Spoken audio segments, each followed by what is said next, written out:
This is With an S, a music commentary podcast where we talk about all things Afrobeats, ranging from new music to more serious issues within the music industry. Hello, everybody, and welcome back to another episode of With an S podcast. I am Sharon, Sharon, Ntan, and to my right, we have Dede. Very simple. No Dede. extras today, just Dede. Good old-fashioned Dede. Yes, and to my left, we have somebody very special.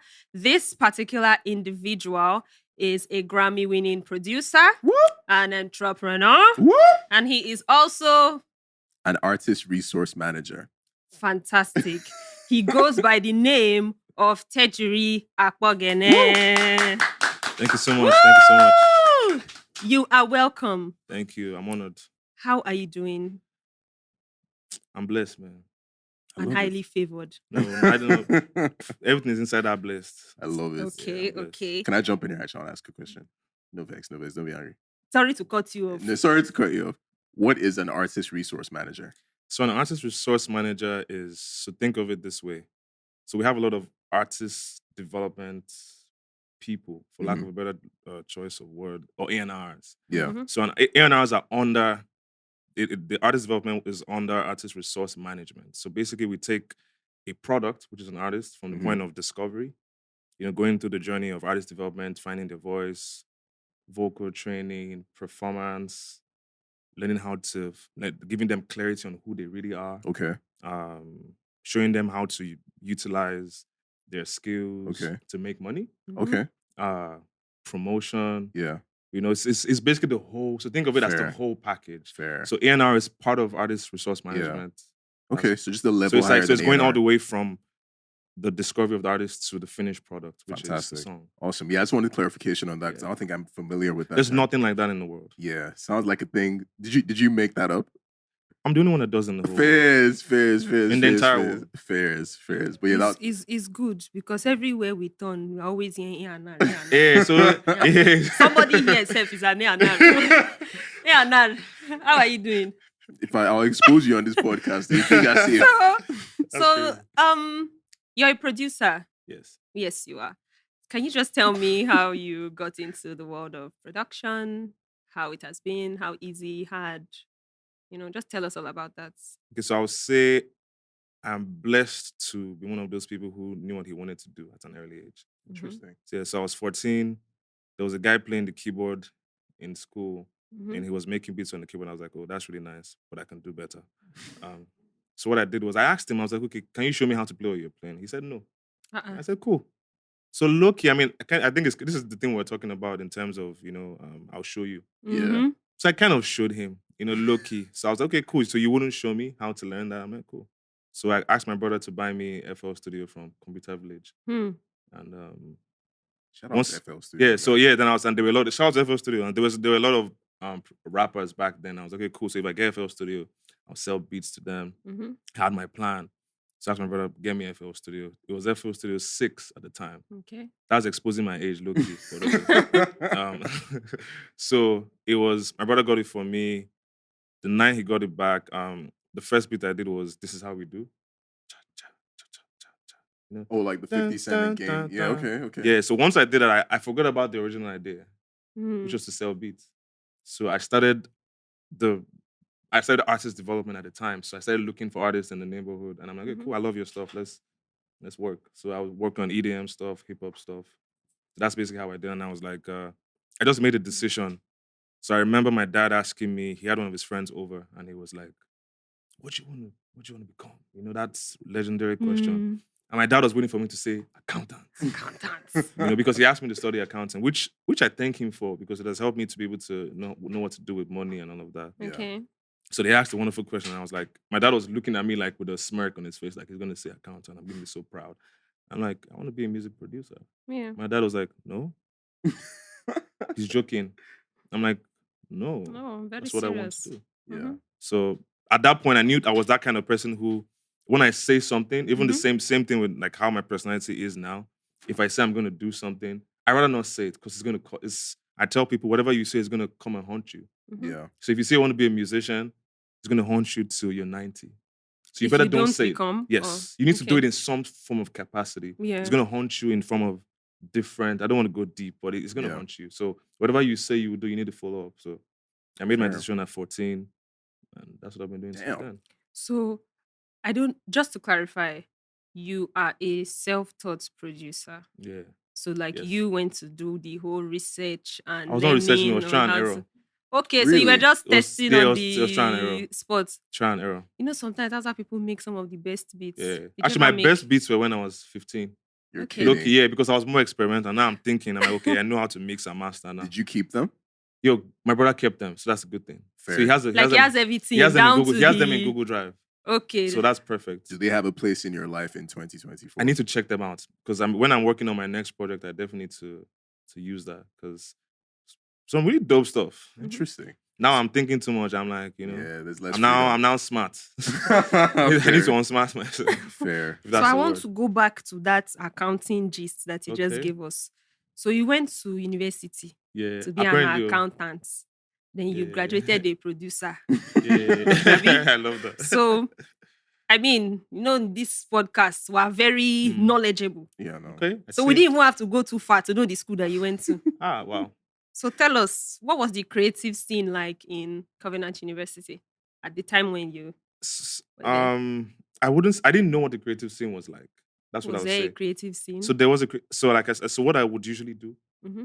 I always did the same formula. I would go and find one artist that I would work with for 1 year. Okay. And obviously there's this thing, I don't know how to explain it, but most artists, once they get what they want, they would usually it's fine. It's like if you love someone, you should let them go. Yeah. So I would always find someone. So I didn't know so much of the scene. Because I was always just actually let me know for Ghetto. There was one guy that taught me a lesson. So in 100 level, I started making beats. I was in the final year, the departments, right in the hall. So all those guys were OGs. Mm-hmm. So I think that was what kind of helped me to.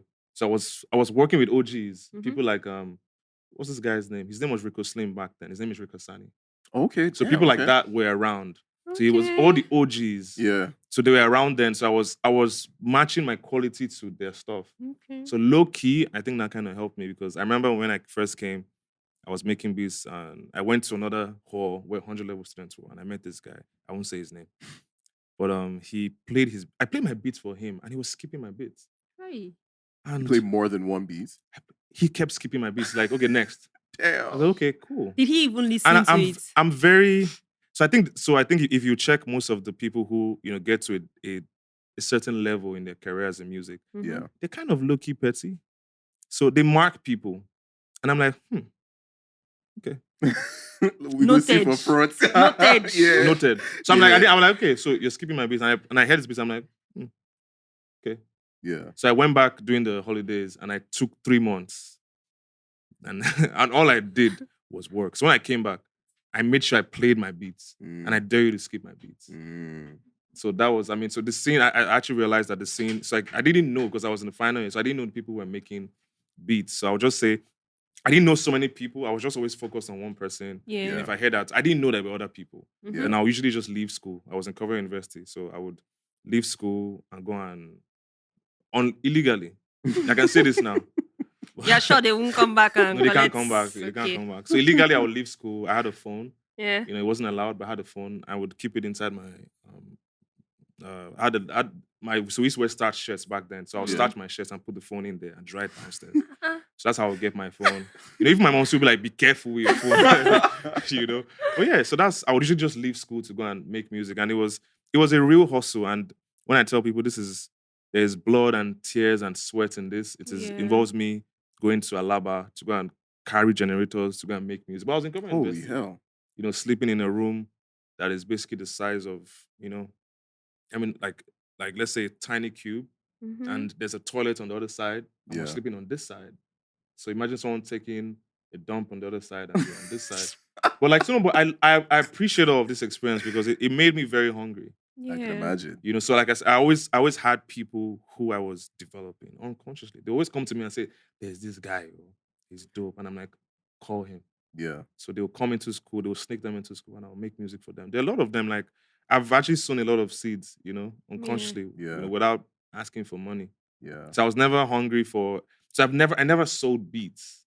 I don't know what it's like to sell beats. I think I've probably sold like 20 beats in my life. Okay. So I've always just developed artists. Yeah. That was my grind. Interesting. Yeah. I had a question I was gonna ask, but I think based on what you've been saying, I have a different follow-up. Okay. Where does that audaciousness come from? I think it's my parents. Okay. Yeah, my parents never had 9 to 5. So Okay. yeah, so seeing that, and look, it's funny.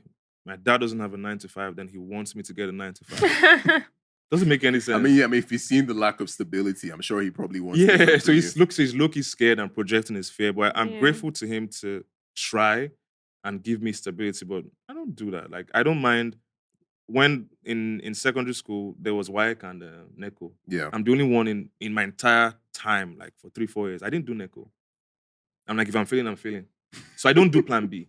Fair. I never do plan B. It's that I work so it doesn't work. So I would just say, even my guys they would tell you, my belief is very high.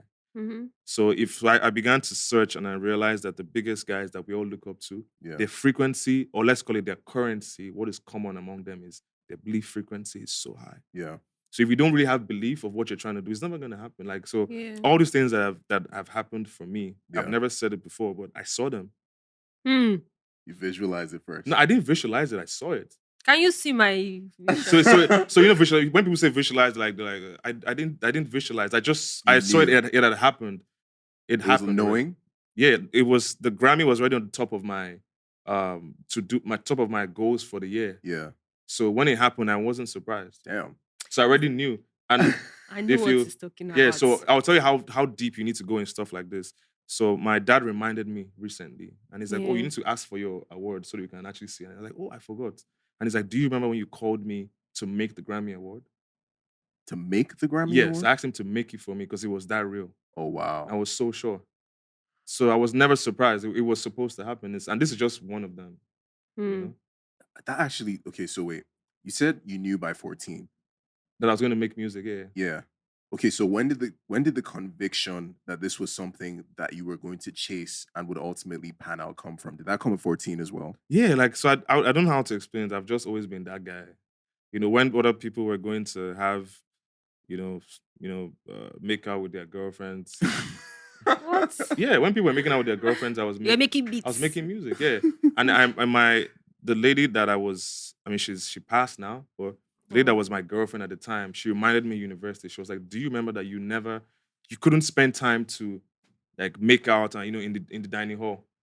You know, I'll be like, "No, I have to go and work." So I knew at 14, and I'm still as sure as ever. Like, so even my brother would tell you, he's like, "You are my biggest inspiration," because I stuck to one thing. Yeah. So you get very obsessive. I'm very So it's I know it's not will it it's gonna happen. It has worked already. Yeah. So when you hear stuff like Kanye West say, he's not crazy. I met Drake's producer, and he thought we were coming to make music. Which one? His name is 985. I know 985. That's other half of Division. Yeah. So like he thought we were coming to make music. You know, shout out to him. But I came to interview him. I came to hear and confirm that I wasn't crazy. And he said Drake is the same way. I'm not saying that I'm Drake. Yeah, no, of course, naturally. But basically, you have to believe to that point where people think you're crazy. Yeah. And then you're like, yeah, I think so. I mean, all the ladies shout out to them though. They didn't believe, and once I got the Grammy, they started texting me. You know, Edge. but no shade, but like they didn't believe, and I was like, "Are you sure you really want to leave?" I'm crying. Okay. I'm 100% sure this is gonna pan out. Yeah. And so that's it. I just believe. That actually makes me want to ask about your influences, but I think we'll get to that later. Okay. That'll be the subsequent question for after. Okay. Amazing. Why are you looking at me? Yeah, I'm pretty much done with what I was gonna ask as far as like his the 14-year-old thing. So yeah, you go. Okay, so let's go back to the OGs. Okay. You only mentioned one OG. Which OG did I mention? What's that name he gave us? Ricky something. Ricky the old name first. Yeah, there was Ricky Muno. Smiles. Someone called Muno Sings was also there. No, there's one other OG, one particular OG I want to talk about. No, I don't think you mentioned this. No, I'm saying he has only mentioned one OG. Okay. So I want to mention an OG to him. No, go for it. Okay. So, a little birdie told me, that at some point in your career, you have worked with Cobhams. Yeah. And Cobhams is like a gem in our music space. Mm-hmm. It makes like music that touches the soul. stuff Mhm. like that. But let me not get deep into that. Yeah. So can you just like tell us about that experience working with him and just everything? Because I Also- would like to know. Yeah. Okay. Also, what was the time period as well? I'd like to know that. Yeah, too. so it was 2016. Oh, 2016. So I would say, one of my mom's friends invited me for, there's this thing called, it's like a Hollywood event, no, Nollywood event where Yeah. all directors come from different parts of Africa. Okay. Is it Afrima or something? Afrif? Afrif, yeah. Okay. So someone called me at the time. It was my mom's friend, and she was like, "Oh, there's Afrif. Would you like to volunteer?" I was like, "Me."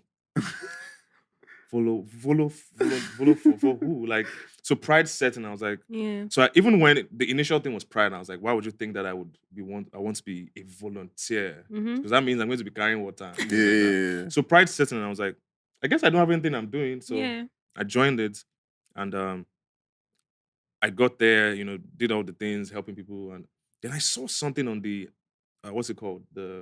Is it the program Yeah, agenda? docket, Agenda, whatever. and I saw music and film, and I saw Cobhams Asuquo. I was like, oh, that's why I'm here. Mm-hmm. So one thing that's always helped me is that I never get carried away. I always know why I'm somewhere. Like, Yeah. I don't, people they go to somewhere and then they get carried away and they start getting disrespectful, Yeah. or they just lose their guard. But when I go somewhere, I'm like, I know I'm like, I'm always waiting. I'm like, God, so what is the reason I'm here? Yeah. And once I saw music and film, I was like, okay, cool, this is why I'm here. And guess what? They assigned me to somewhere that I was not Supposed to involved be. in him. So that simply means I need to do something crazy or daring. Mhm. And on the day when he was doing the music and film, they're like, okay, no, you can't go there. You have to go and do this. And I'm like, guys, really? So anyway, I smuggled my way, went to one of my friends, took a bus, Yeah. took a bike, got there, found a way to make sure that I'm the one that is inside and not outside. Yeah. So as soon as he got there, I already had my question in mind. Like I said, not carried away. I knew exactly what I was going to ask him. Mm-hmm. So he was speaking and he was talking about music and film, talking about chords, how all of that influences emotions. And people were all fascinated. That's the thing, like I said, getting carried away. Like the other producers and musicians were getting carried away. And I was like, I had my question in my head. What I was going to say.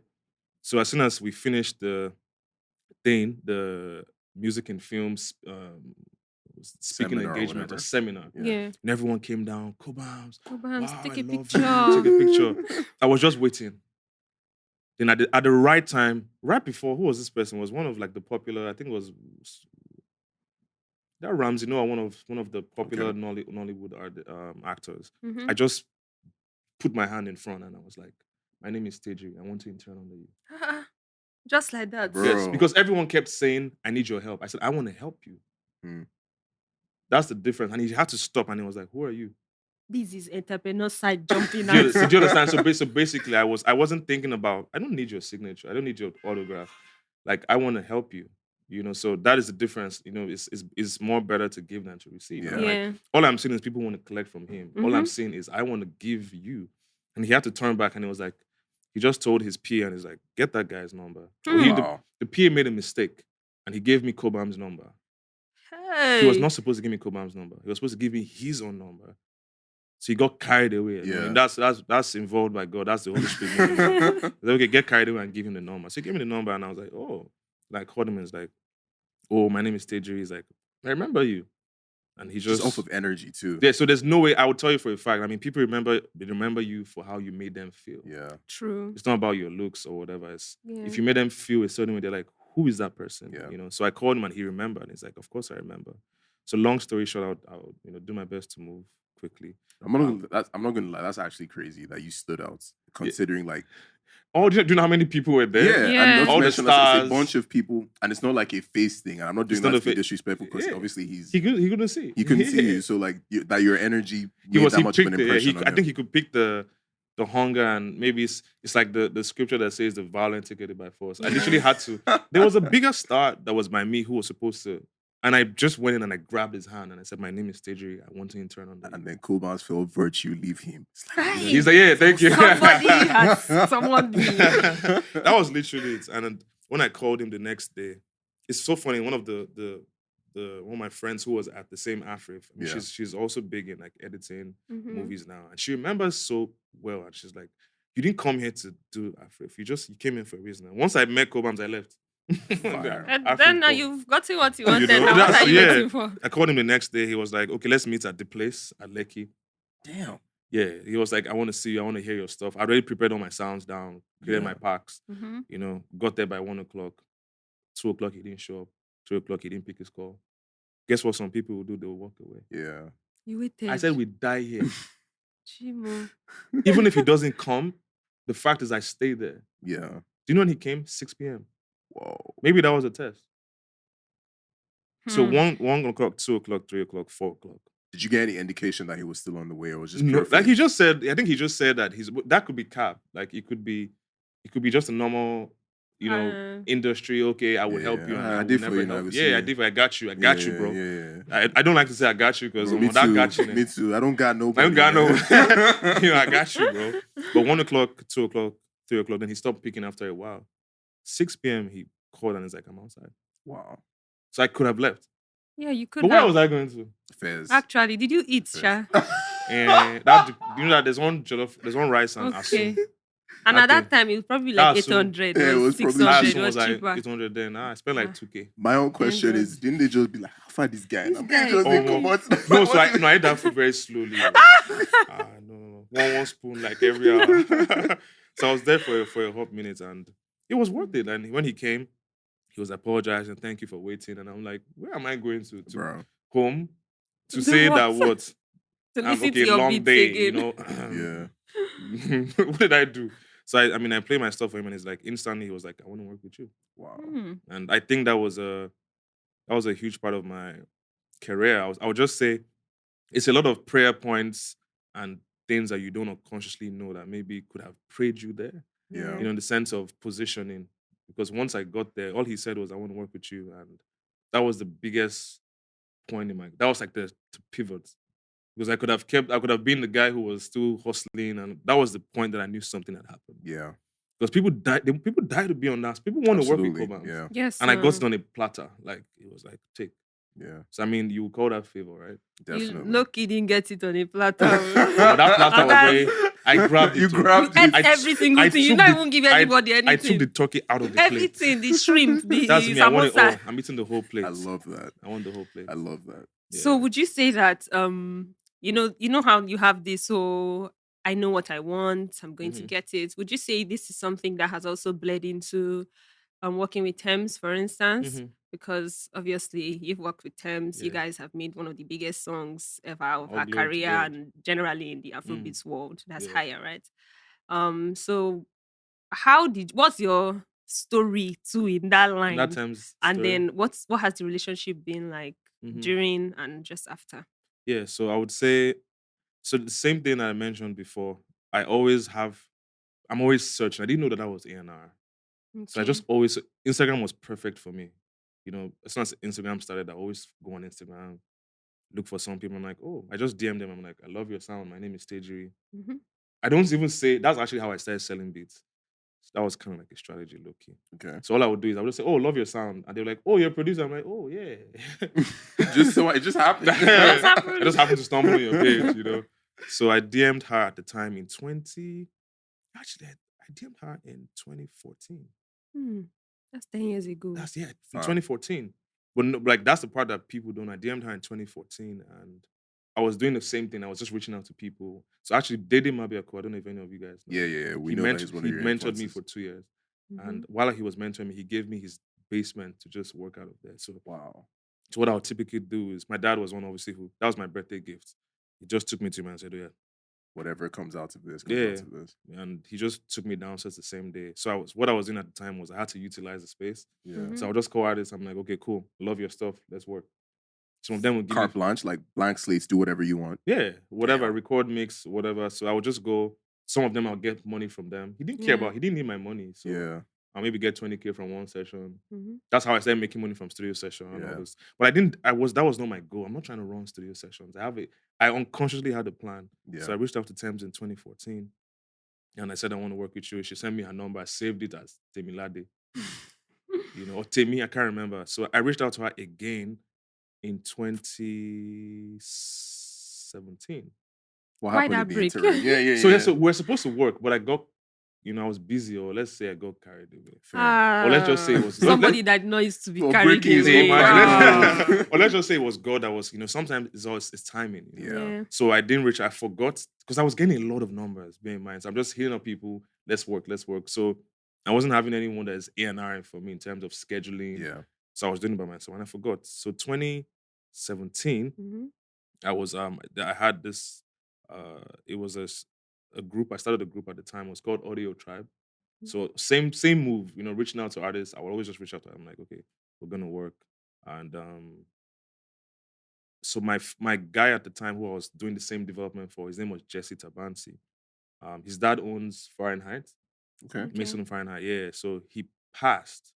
Oof. And the week before he passed, I had reached out to Tems. And I'm like, oh, I love your stuff. I'm like, I didn't know that I was even following her. I'm like, oh, I love your stuff. I'm like, let's work. I'm like, can I get your number? She's like, you have my number. Yeah, that means she remembered. She remembered. You have my number. You have my number. So maybe that's a song, low-key.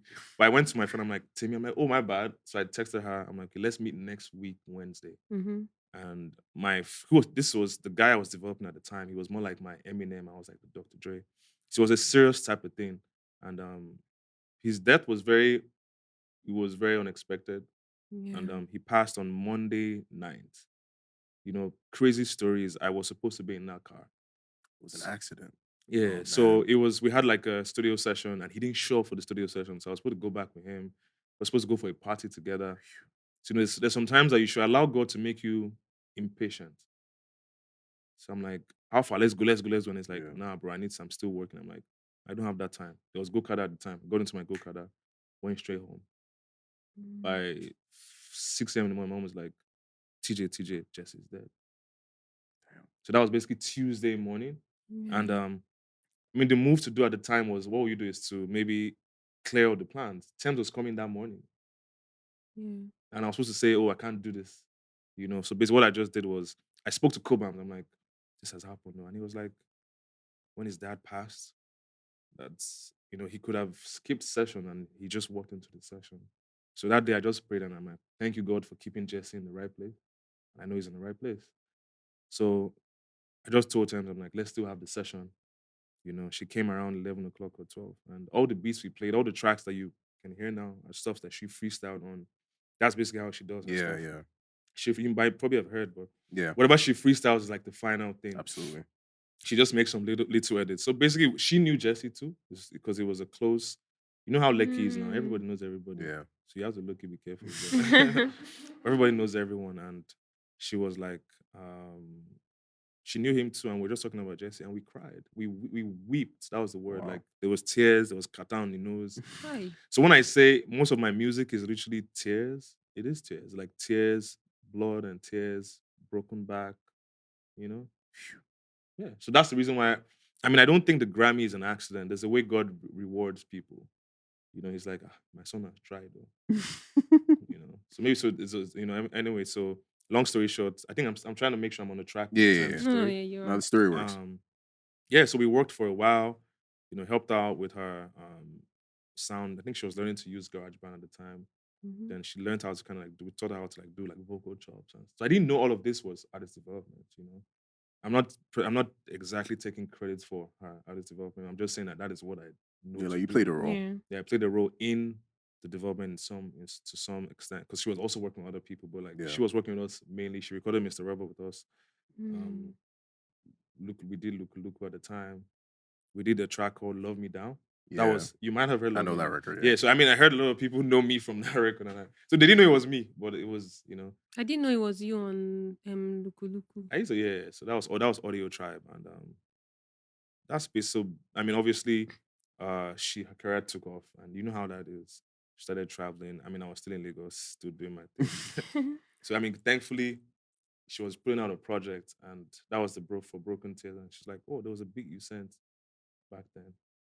I have to give this story." Yeah, go for it, man. Yeah. So basically, the beat that I played for her was something that I made for my ex at the time. I wouldn't say her name just so there's no research. Yeah. But shout out to that ex Shout out to her. Shout out to for her. inspiring a Grammy. But yeah, it was a very winning. interesting. It was a very interesting relationship, and I would admit for the fact that I mean, it was not too. The emotions were not in the best place on Yeah. both sides, and obviously that can create toxicity. Yeah. So we're both toxic. I wouldn't say it was just her.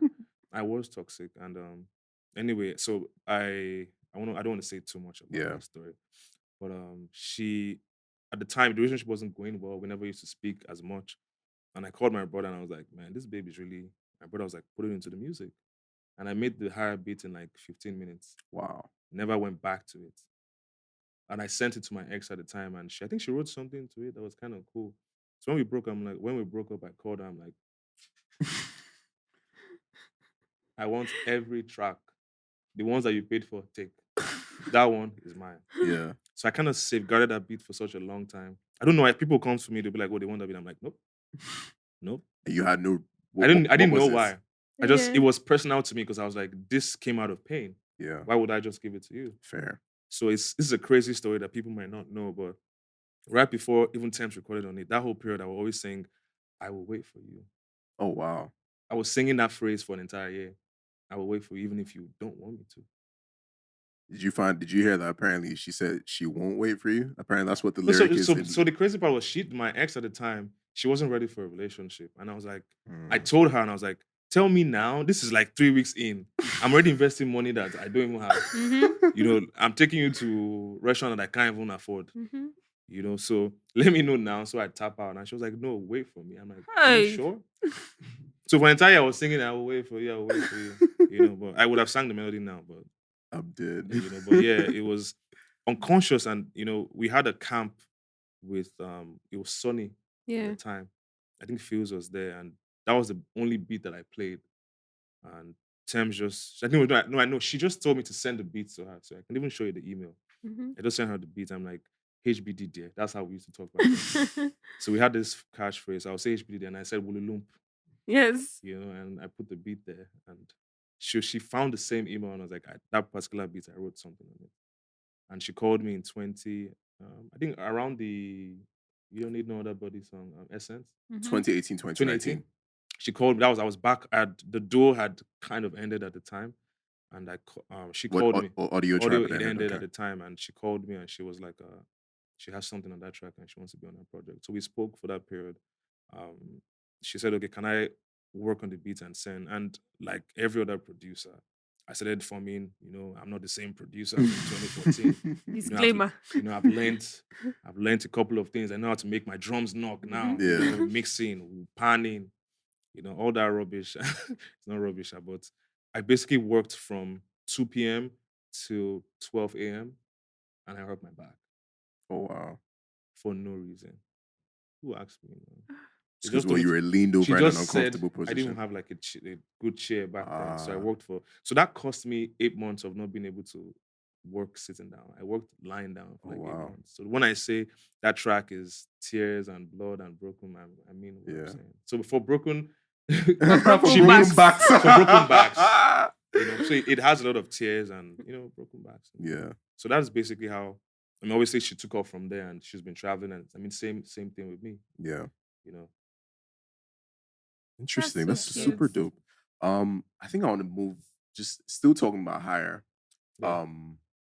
Talk me through hearing about Future's team being interested, because I think that's a real tea. Yeah, because on one end, it's like you spoke about meeting Cobhams and that being a watershed moment of like, okay, there's something here, there's a place to go from here. But I can imagine that hearing that Future and Drake were going to be on a record that you had something to do with was a watershed moment in itself. So talk to me about hearing it. Talk to me about like seeing it actually come to life, and then also talk to me about the aftermath of that record. Okay, so background story, I'll first of all say, Higher was not one of the biggest tracks on her album. Yeah, it was more like a deep cut. Like people were like, but the ones I really liked it. Yeah, like me, please. The ones I really loved the track, loved it, but like it wasn't the one that people were checking for. Yeah. Even me, because of the emotions I had with that track, I never listened to it. Interesting. Was too so I'm much. saying it was not. I can count how many times I've listened to it. It's not up to 20 times. Wow. I don't listen to it. So it's like something I'm like, okay, thanks, and I put it out into the universe. So basically, at the time the record was out, people started reaching out to me for like, oh, do your publishing type of stuff. So I started getting How soon after it came out? Months after. Really? Months after, yeah. Because also this, so what a lot of people might not know is that song has already been sampled before. Higher? Yeah. It was sampled on Vibe Out. Huh. So Vibe Out is higher. What is the variation? No, use the same thing. Dun, dun, dun, dun, dun, dun. Just sped up? Yeah. Interesting. I never picked up on that. Yeah, no one picks up. That's basically higher. So you have publishing on Vibe Out as well? Yeah. Interesting. Yeah, so obviously people started reaching out to me. Yeah, saying, maybe you should be paying more often, man. Like, paying is profitable. so that's the beautiful part is that anytime I have like, it's just like Adele say, when I meet a lady who kind of wastes my time. Because me, I'm a very sharp guy. Like if I want something or if I want something from someone, I'm very direct. Yeah. If I feel a vibe, I'm like, I like you. I don't know where this is going. Yeah. I like you. So you trust your instincts. Yeah, there's some babes that whine you and they'll act like as if they're ready. Energy. I mean, when I give you energy, you need to be ready to back it up. You know? So let me not lose track. Yeah. Basically, at the end of the year, people started reaching out to me for publishing, like do your publishing, like maybe like admin, and stuff like that. So obviously, I was getting emails regarding that, and in the same period, the request came from Future's team in 2020. That far back. Yes, in December, the request came. Wow. So I told Tems manager at the time, I'm like, oh, I got an email from. He's like, oh, it's probably whatever. So I ignored the email. Hey. Thank God you have Jesus. So. I ignored the email, and then the next year in January, they all started. You know how Americans are; they're not going to put out a record without being proper clearance. So they started reaching out to me more. And I told the guy, people are reaching out to me. He said, ignore. I ignored again. That guy. So they got to the point. No, he didn't know who was reaching out. At least you would check now. But he's not in my email, so the funny part was it an anonymous name? No, so it said something that said it's something I think Future's Epic. I didn't know what Epic was. Did it have Future attached to it? So the link was there, and I didn't do my due diligence to go and click the link and see that Future and Drake on the track. So I never knew. So wait. Because when I check my email, I will press that thing now. Is it at Epic? Something. I didn't know what Epic was, so I think I got an email from Epic. I ignored it. Then I got an email from the clearance agency. Those are the ones that now started following up. That is and they're like, "Yo, we're trying to reach you." I'm like, pfft. Then at the end, I was like, "Wait, this could be something." Let me know. Then they said, "Give us your number," and they're like, "We have to call you now. The record is coming out in 3 days." So they called me and they're like, "I was like, what's this for?" Like, oh, they want to clear. Hey, wait. Sorry, I keep doing this. Because we're starting in 2020. Yes. So 2021 is when the whole thing started happening. Because that record came out in what, 2022, I believe? 2022. I could check. But it doesn't matter. The time frame. Yeah. So this is a long, drawn out period of you just not responding to these people until 3 So it's obviously days. The clearance agencies are like management companies. Yes. So their job is if I'm not responding, if they're not getting response from, if I'm not responding to the labels, they would get someone who would follow up. Yes. So this guy, I'm trying to remember his name now, but he just said, "What's your number?" And he talks to you now. This record is coming out in 3 days. I'm like, okay, I don't know what this is. But and I was looking for money. But like, maybe this could be some bag, Yeah. Anyway, he calls me and is like, "We have a song with you," and it's like, "And Future." I'm like, "Future." Yeah, it's 2022. Just confirm. Yeah, he says 2022. Yeah. And it's like Future. I'm like, "Future what now?" Like Future. I was like, "What Future?" Like, man, I thought maybe the record was Future. Yeah. Then he now says, "Trust me, I had no idea." I had no idea. So he says the record of Future is coming out in 2 days. It's my enemies that actually informed me. Enemies you need to keep your enemies closer. They need to give you info. So basically the record came out. I didn't even know. My enemies called me and said, "You have a song with Drake and Future." I'm like, yeah. So you cleared a record without knowing? I didn't know. So no, I said at the time. So I now went to go and check. And the link only said Future. They didn't say Drake. Okay. So I didn't know Drake was on the record. Okay. So my enemies called me on the release date. I won't call their name. Yeah, it's cool. Yeah, but they called me and they're like, "You have a record." They're the ones I know I know first. Yes, now. They woke me up. They were just up there. And they're always watching. They're blowing up my phone and they were like, you have a record with Drake and Future and Tems. I'm like, oh yeah. Yeah, I do. Hey, I have to act like I know. Of course, Of course, yeah. it's We nothing. did that. And I got off the phone and I threw my phone. Fuck. Yes. So I could have looked, they wouldn't have allowed that though. You know, they have to clear. Yeah. I've chased you up somehow. At least that means they really liked it. For Yeah, them I mean, to want yeah, it, so they really liked they also it. don't want to. And the crazy story is, I'll just fast forward, was at the Grammys in 2022 or 23, I believe. 2023, yeah. I even forgot. So, but 2023 at the Grammys, I sat. So they put my. You know, they like to organize like the seating arrangement. Yes. So I and ATL Jacob on the same seat, and he gave me the story. He was going through a heartbreak, Really? a bad relationship, and the Holy Spirit said, I'm telling you in Christian form.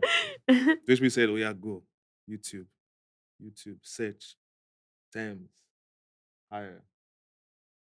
And that was, And that was it. So if you look at it, there's a correlation there. There's me having a heartbreak, and there's him having a heartbreak, and him drawn to that frequency. Yeah. And Tems going through whatever she was going through at the time, and she put those words, you know. And that is. It's like chicken and egg. Yeah, like which one Because came like first? it's like which one helped which one. Do you get? It's like two of you helped each other take that record. Yeah. And he was going through the Higher. same exact thing, weird relationship. Yeah. And he was like, looking for something to air out his emotions. Yeah. So that's what I usually just say. If you're going through anything, like as a musician, Pour it I into mean, the the art. real thing you should do is use those emotions, because that emotion is money. Yeah. I mean, the whole ATL Jacob thing got weird for a bit because of like an interview that he had, but let's never get into that. Into that. Yeah, I heard about that. But yeah, you were at the Grammys last year. Nominated for 3 different awards. Eventually won one. I think Best Rap Song was what it was. Talk to me about the lead up to the Grammys, being there, and then the aftermath. So I'm more so like with the aftermath, I'm thinking more so about like reflecting on being like, damn, like I was just at the Grammys, So yeah, talk to me about that whole progression. Okay, I'll say obviously the record came out, Mm-hmm. and we have a record with Drake. All my enemies that hit me up, all the shorties that had messaged before that ignored me for 2 years. Yeah. Like, hey, Hey, big head. Hey, big head. They actually said we're big head, the low key. So all of them started coming back, and I was like, it was so strange for me. I'm like, this really so you must be great in this live, And I was like, wow. So my only response really because that's all I know to do, sadly or not too sad. Well, all I did after hearing that I had the track was I went to the studio right after. I poured it into something else. No, I just continued working. Like, I don't know how to stop. Like, I don't know stop and let's go and flex. Like, so I had to actually remember at some point, we're like, oh, we should actually celebrate this, and bought a couple champagne bottles. Yeah. We don't know how to do that. Like, we just know work. So how we celebrate is work. So I would basically say, once that record came out, I just kept working and obviously started traveling a bit more. On whose decision is that to make, where it's like, okay, we need to get out there and be more active? Is that an in-house thing, or does somebody reach out to you like, yo, we need you guys out? It's an in-house thing now, because I and my brother, his name is Frederick. We've always done business since we're like 4 years old, so we don't know any of that. Since you were 4 years old? Yeah. What kind of business are you doing at 4 years old? What? You bought his shoe? Yeah, he didn't give me for free. You know how people say, oh, you borrow. But that's You don't do that. Your bro was charging you to wear his clothes. Yeah. That's how we've always worked. So even when obviously he was in tech, he's in tech, and then he would have like a gig, and he would say, okay, I need you to produce this. He would pay me like 1K or something like that. That's how I started charging. Fizz. So that's how. So when some guys come to me and they're like, how they go? Yeah, he's like, no, I don't know how. We don't have that. I don't know how it goes. But yeah, let's not get on track. Let's get on track. Yeah. So fast forward, we started. We just made a decision. Obviously, I low-key kind of started getting scared. When something like that happens, everybody knows, but not the whole world knows, because I didn't. There was not much PR about it, but the people in your circle would know. People are talking. Yeah, I would tell you, it started getting weird. I was living in a house in Oniru with my sisters. My sisters were staying with me at the time, and obviously I took off because I had to take off out of urgency, because I knew people were going to start getting weird. Yeah, my sisters, people would come to the house and knock at the door in like 12 midnight. What? Bang on the door. That's what I'm saying. Like, things started getting weird. So I just traveled just to run away. Yeah. For my safety. Where did you go? I first of all went to Rwanda. Okay. I went to Rwanda. From there, Rwanda, I went to LA. So I was going in between Rwanda and LA. So I was trying my best not to come back home because I was low-key, I was just say I was scared because you know how people switch up on you. Yeah. They're like, okay, yeah, the money you're saying that I have, by God's grace, is in my account. Yeah. You know, they assumed I had all that money in my account, and people were switching up on me. You know, billing Of left, course. right. So I just had to take off. And what it was for me was obviously my brother and going to LA. We're just working. That's all I've been doing. Just getting the studio sessions. That's basically all I've been doing. Yeah. I actually forgot to breathe, and that's the truth. I can imagine. And I didn't get a chance to breathe. I just started breathing like this year. Like I'm like, oh yeah, you're just supposed to breathe like. Yeah. Yeah. So how does the Grammy invite come into play? Yes, Who sends a Grammy invite? Where does it is it your email? Does somebody reach out to you and hand you a secret envelope? Like you're part of the Illuminati now? They send you an email saying, hi, hello Tejiri, you're officially invited. It's like it's a flex. I hope you not ask that man if the email is real. No, that one, you don't need to ask because it's very exclusive. Fair. Okay. Like it's a whole PDF. Okay. It's very shiny and with your name. Yeah. Mm-hmm. You get a +1. Yeah. No, so they don't give +1s. Interesting. Wait, let me remember. Oh, my +1 was my brother. Yes, I knew your brother came two, with you. We were trying to get +2. That's asking for too much. Yeah. Yeah, so the walk up to the Grammy was, we had to make sure we got there before and we were basically on the road. Mm-hmm. Just why am I on the road, like traveling? Yeah. So we were traveling for like 2 days. And this is just my own sharing my own story here. And I'll tell you for a fact, I think, should I expose this here? Yes. Yes, this is the podcast to do such. Feel free.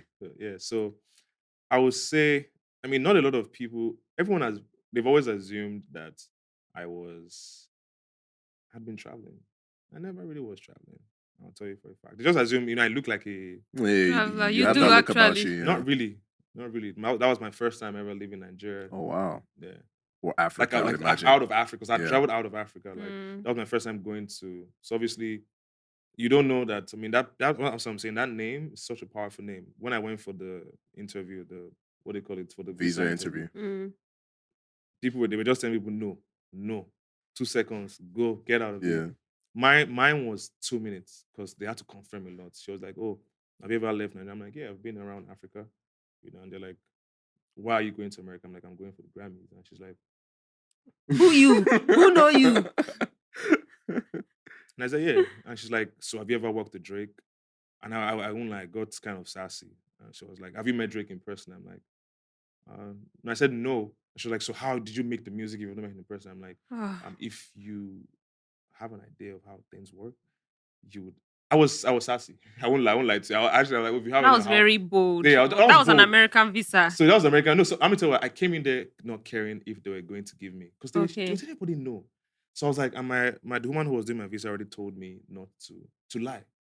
She told you to lie. She told me to lie and say I had to go and see my brother and stuff like You're that. You're joking. So I had to make sure I came in with like an attitude of like say no. Yeah, that's your business. So when she was like, oh, have you worked with Drake and Future? I'm like, if you don't have an idea of how it works in the music industry, people actually work remotely. So she looked at me and was like, this guy, like, but in a very politically correct way where you cannot say that I was. I'm like, if you have an idea of how things work in the music industry in the 21st century, people say in the 21st century, people actually, that was low-key. No, that was very bold. That was very bold because it was basically people were bending down, that kind of for visa. And I was like, I just stayed like this. I'm like, see, if you're not giving me, don't give me. I'm going home. I'm actually fine to be home. Yeah. So basically the moment I said the Grammy thing, she just went, she was like, wait. Then she called her friend and immediately they confirmed. They started blushing. Oh my goodness. After everything. Oh wow. After fronting. They're like, they started blushing and they're like, come back in whatever. And, I think in 2 weeks we had to travel. In 2 weeks we had to travel. Yeah. And, all the enemies also still tried to stop us. Oh, naturally, no. Normal. So once we got there, we're traveling. Now, I will tell you, this is the story I was trying to say. Mm-hmm. I was a producer. I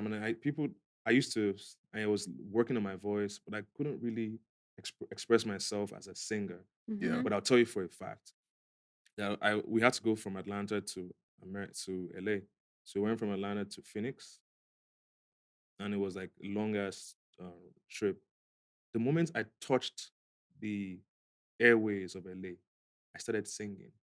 Started singing. Yes. Okay. I can't explain it to you. So basically, there's something in the air in LA that if you're a musician, there's a reason why people go to LA. There's a reason why Elvis and all those people say, I'm going to work on my album. In LA. There's something in the air. The moment I felt the air, I started bouncing my head. Bro, singing, I can like feel everything. Yeah, yeah, exactly. But look here, so like I would, so something activated in me that I never turned off. Huh. It's still on like this. Very on. Did you one day? Very soon I'll go to LA. LA. But for real, I'm like, it's the moment you touch down in that place, something will happen to you that you can never come back from. I mean, to be honest, like I've heard people talk about like a spiritual energy that so I don't want to say deep stuff like that. So it's not like I know something the way I've heard it in the air.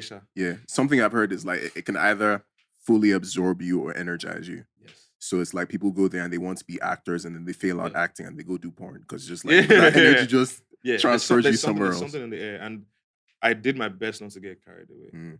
LA would take you on a ride. You just be going on. I can imagine. Carry me. So you have to catch yourself. Yeah, you'd have to be very grounded. And before I left, I prayed a lot because bear in mind, not everybody. Let me not say this kind of thing on this podcast. Not everybody will. But not everybody you see is a man or a woman. Oh hell! See, these two people that you're speaking to, very inside the spiritual caucus. So we're there with not you. Everybody, not everyone who's can't even start praying now if you go too far. Not everyone who's a male is a man, and not everyone who's a female is a female. So you have to be really. So you have to be very spiritually sensitive. Yeah. To not even when I went, I know even they follow babes. Yeah. Like I don't talk to it. Like ever since every time I travel, I'm just going to work. Like I'm working the whole time. I don't even remember that I'm supposed to have fun. That's maybe my toxic trait. All I do is work. I feel like I want to ask you about where your faith comes from, but I feel like we could delay that and probably ask a bit later. Okay. Yeah, I just wanted to ask, still off the back of the whole Grammy conversation, do you feel any pressure to replicate this kind of success in the future? Yeah, I mean that's the thing that I was saying earlier. They don't tell you that the greatness that you're praying for, you're supposed to actually change your prayer point. Don't say, Father, bless me. Say, Father, prepare me for what is coming. Enlarge my mind, enlarge my capacity to handle what is coming. Because success will swallow if they tell you what is coming, you'll be. There was actually a false prophet that I met right before the Grammys. Really? That's your greatest enemy. I want to hear about this. I'm sorry. So there was a false prophet I met. I went to go and pray. No, you have to pray now. You're going to Ibadan. You're going to it was like, is it MFM? Yeah. So I went to Winners at the time. Okay. And I prayed for like. I mean, that's home now. Exactly. Yeah, I went to go and pray like and stuff like that. And it's just like the 40 days and 40 nights. Fasting. Yeah. So this is what people don't tell you. Once you go into a fast, the enemy comes in. Yes, so. Yeah, like with Jesus in the wilderness. You have to prepare. Yeah. So like the same way, during the prayers and everything, the enemy came in smoothly. And I was like, he came in as a supposed pastor. He had a church and all of that. And he doesn't know about my mother is a pastor. Okay. Yeah, so he doesn't know. My mother is a prophet. Okay. So you can't be my prophet. So he was saying, he wants to be my prophet at home. There's a prophet at home. He didn't know. So he didn't know that there was a stronger person at home. And he came and was like, he wants to be my. But I got carried away as well. And he quickly started telling me things. He actually said a lot of things that came to pass. I can imagine. Because false prophets are not false in the sense of they're saying what is wrong. They actually see. The motivations are what's wrong. Thank you. You know exactly what that is. So he basically said, there's something that I see coming. It's so big. No Nigerian producer has had it. And I was like, cap. So when he said, I didn't believe him, but he was like, there's something so big. Like your name is going to be on something that hasn't happened. Your name is going to be directly on that thing. I didn't know what he was talking about. In fact, this guy actually, low-key brainwashed me and spelled me. Wow. And I actually used to iron for him, cook for him. Iron for him? Yeah, cook for him in the morning. I invited him over to my house. Was he an artist? Because, I mean, that could also be like the artist resource manager. Yo, that thing actually scarred me for such a long time. Ironed for him? Ironed for him, got him food, make sure he has breakfast, morning, afternoon, night. But do you know why? But that's what I'm saying. He spelled me. So that's one thing people, their spells. People spell people. He maybe touched me or something. I remember the time when he prayed for me. He held my hands. And I think after that, I stopped behaving, So I would say he did something, but obviously I was observing him, even in the spell. I'll be like, you old prophet and pastor, you are watching YouTube. Instead of you to be praying. 12 a.m. You're supposed to be outside doing, you come out with his white long cloth, and be watching YouTube from 12 a.m. to 3 a.m. instead of praying. So that's how I started suspecting him. If this isn't too much to ask, how in the hell did your worlds intersect? That's what, I was praying. So he was in Covenant University. Oh. He's actually, let me not say too much. No, that's cool. It's cool. You don't have to go too deep into. I just wanted to know where the maybe it's like we don't have to go too deep into that. That's so interesting. So that was a huge part of everything. He said it. Actually, I even there was a lady that came up to me and said, "There's something that is coming, Tejiri. I have to stay close to you." That's what I have to stay close to you. That's what she said. She was a lady. She's one of my friends. But she's not close to me anymore. So she didn't keep her word. That's fine. Interesting. She actually said there's something coming. It's so big.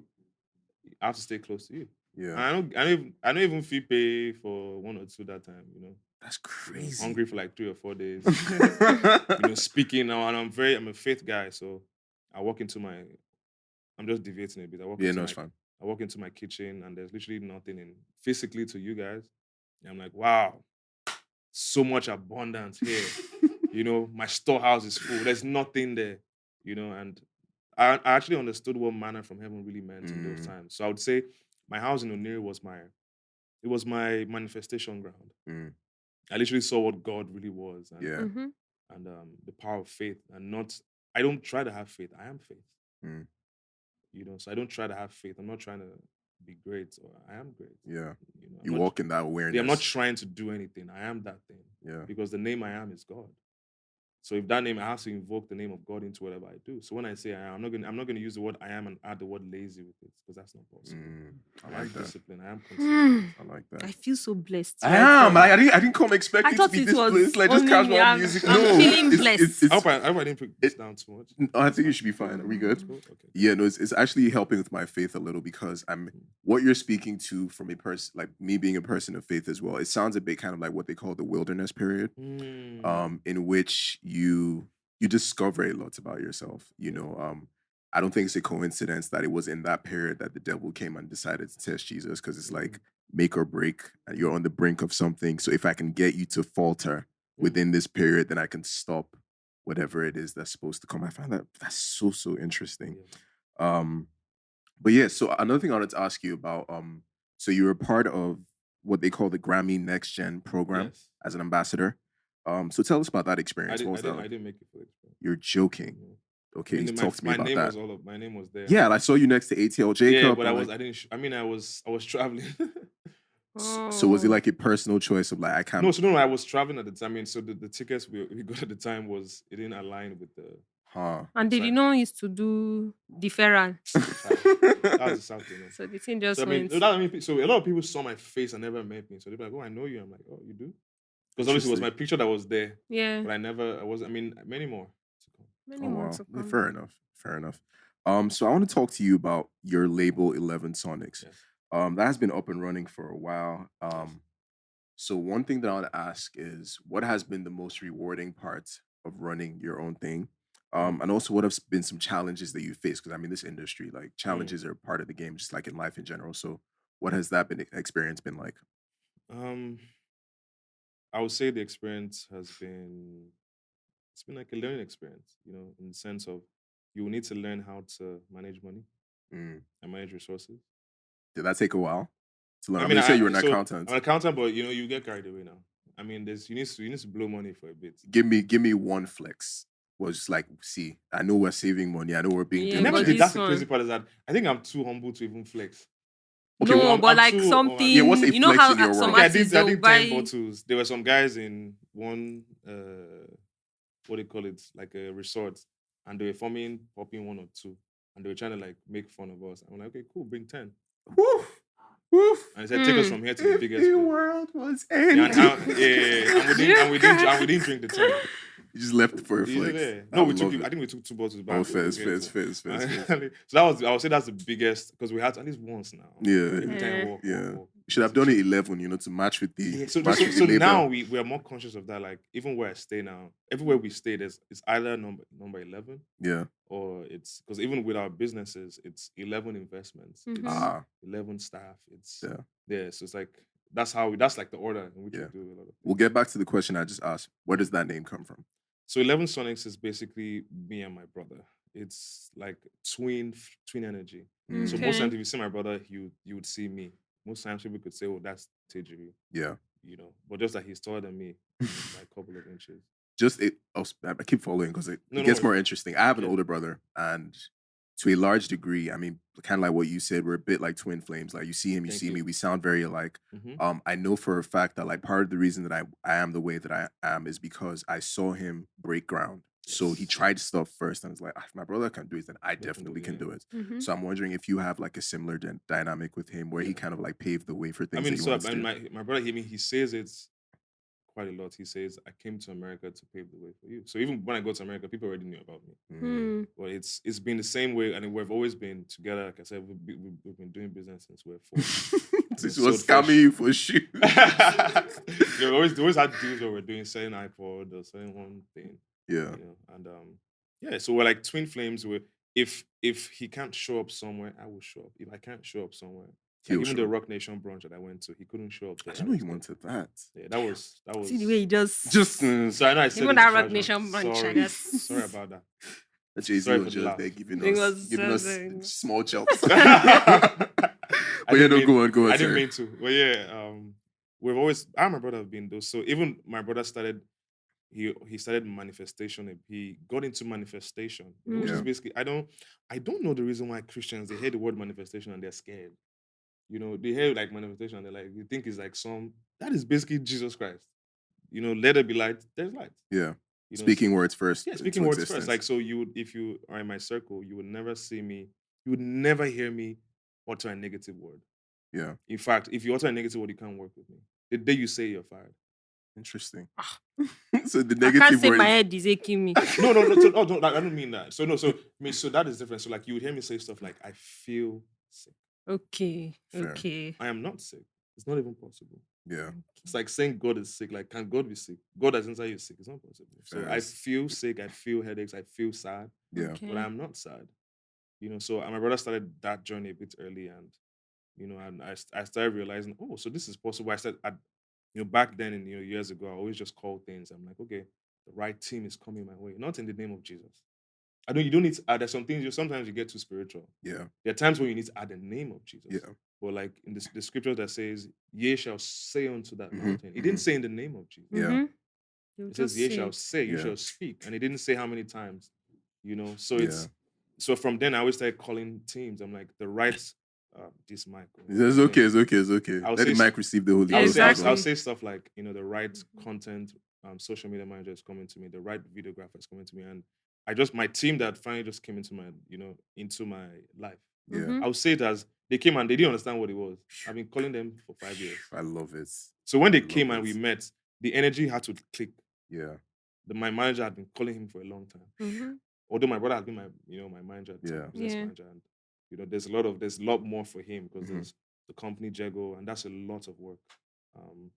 I'm a co-founder there as well, but he's doing most of the groundwork because we can't both be doing. Yeah, it's too much. So that's why I said 11 Sonic. So he's handling that front. I'm holding down the music front. Nice. So I'm definitely gonna get a tattoo soon. That's gonna have 11 on it. So it's twin flame. It's like 1-1. So wherever he is, I appear there. Yeah. So then Sonics, naturally for the music. So like I mean, as we're already all right wrapping up, I just want to know like what's next for you? What are you currently working on? Okay, so I have a project coming out, or that I'm working on. It's called Return to Love. It was basically how I got out of, those. It gets tough, like I mentioned earlier. When the money you've been praying for and the things you've been praying for come, it's intimidating. Yeah. You now become scared of your greatness, and being scared of your greatness is real. A lot of people are scared of their greatness, and until you learn to own your greatness, you might never really get to the things you're looking for. So, long story short, I had to learn I had to journey back to love, which is God. Yeah. Yeah. So the return to love is basically return to God. So it's called RTL. It's going to be volume 1, volume 2, volume 3. That's what I'm currently working on. Apart from the other music, This is an EP. it's going to be an EP. It's going to be in 3 volumes. Okay. Um, Features or no features? No, it's going to be it's basically a feature project. Okay. It's going to be me featuring 11 sonics featuring all these people. Yeah. And Okay. Tejiri and the first project. I'll just give a brief history before we. So it's Return to Love, and I believe the first way you can really heal yourself is going back to feminine energy. Okay. And so the first project has all ladies on it. Very good. Power I love to the that woman. project. I love it. That's one of our signatures here. Really? We're always Yes, saying I power love to the it. women. Power to the Yeah. women. So the first project definitely has to start with ladies, all Yeah. ladies. The second project would be all guys. And the third project would be Everybody. Mixture. yin Nice. yang. So Nice. that's the project coming out. RTL Volume 1. Awesome. Are you two things? Are you doing a bunch of singing on it? Because I know you sing. And also, how soon can we expect this? Yeah, so I'll just say real soon. But I have records that I sang on. But the strategy is, I don't want to give, rather, I want to make sure that I'm not overwhelming people with, they sing. Yeah. But I want to make sure that I'm giving them in bits. So I'll have like one track on the second project. Mm-hmm. And that's how I'll be doing it. Just one track. Yeah. The goal is not to overwhelm. I'm not trying to prove a point. Yeah. I'm not trying to, like I said, I had to heal myself. I had to figure out the reason why I was doing music. I put out my first single, Running. Yeah. Awesome record. Awesome record. Last year. And I had to pause. I'm like, because I was trying to show everybody, yeah, man, I can sing better than you. Yeah. In fact, I can even edit videos, subtitles, CapCut. And I had to stop and figure out the real reason why I was doing this. Yeah. And the real reason, which is the purpose of 11 Sonics, is healing the world with love. Nice. Which is sound. Yeah. That's it. I want to end on this question just because, it would be wrong to do this entire interview and not speak about like that record. So how would you describe your sound? Because I listened to that single and the single you put out last year, very emotive, guitar heavy, like this emotional ballad. And I think it also shares some quirks with Higher in that sense, because Higher is also a super emotional record. So I'm wondering if that's like a consistent theme in your music. Not necessarily. I don't even really like guitars in my music. Interesting. Yeah, I don't. But that was just what happened at the time.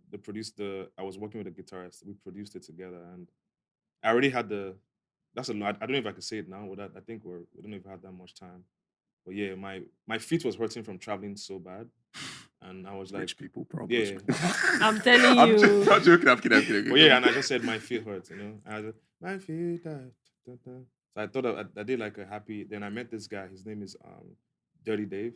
Okay. And he turned it from the happy thing to a dark thing. And once I heard the guitar, it was a one take, and everything you hear. Nice. Yeah, the weather in LA was, beating up my vocals so bad. And what you hear is me pushing through. Yeah, some pain in that. Pushing through the. Yeah. So my throat was hurting, my feet was hurting. I just put everything together, and even the song Running is basically about, chasing after something that is becoming so hard, your career, your dreams, your relationship. But it's not saying you're gonna give up. I'm just saying it hurts, man. Yeah. But I'll still keep doing this. Nice. Awesome, man. Awesome. Thank you so much, Tejiri. Thank you so much for It has having been me. really exciting. It has been really motivating. Guys, earlier we were talking about like people that have been inspiring us in like the Jesus world. He didn't call his name. I wish you did. Do you have a podcast? Very so soon, that I very can soon. listen to your motivation. Soon, maybe in a couple years, you guys are here. Yeah. All right. So thank you very much. It has been a really interesting episode. And I just want to say that I wish you all the best. We will be looking out for your music, Volume 1, Volume 2, Volume 3. Return to Love is what it was. Return to Love, RTL. Awesome. Let us all return to love. Now, in the name of Jesus. Take them to love. So thank you very much, guys, for listening. As usual, you know where to find us. Everywhere on social media, we are at With an S Pod, and also the hashtag, you can use that to get in contact with us. Hashtag With an S Pod. Also leave us ratings. We just got to 100. I think 101 now if I check recently. I was trying to get to 200 ASAP. So please leave us a rating. It helps us get in front of the crowd that we're trying to get in front of. Once again, Tejiri, thank you for coming through. Thank you This has so been much. awesome. And yeah, we honestly wish you the best. And I'm sure we would love to have you on the podcast again once things, take off. And Once the we're at project comes out- 1,000, yes, let yes, us yes, 100. yes, Let's. yes. 10 times. We speak it into existence Just before it call it. happens. It's done. Don't even speak it. It's just It's call it done. as It's it is. done. It's done. done. And also, once again, 1,000. thank you to our folks at Spotify for bringing this wonderful, wonderful, wonderful podcast together. Thank you for seeing the vision. We're appreciative, and we cannot wait to bring you more awesome episodes soon enough. But until then, guys, peace.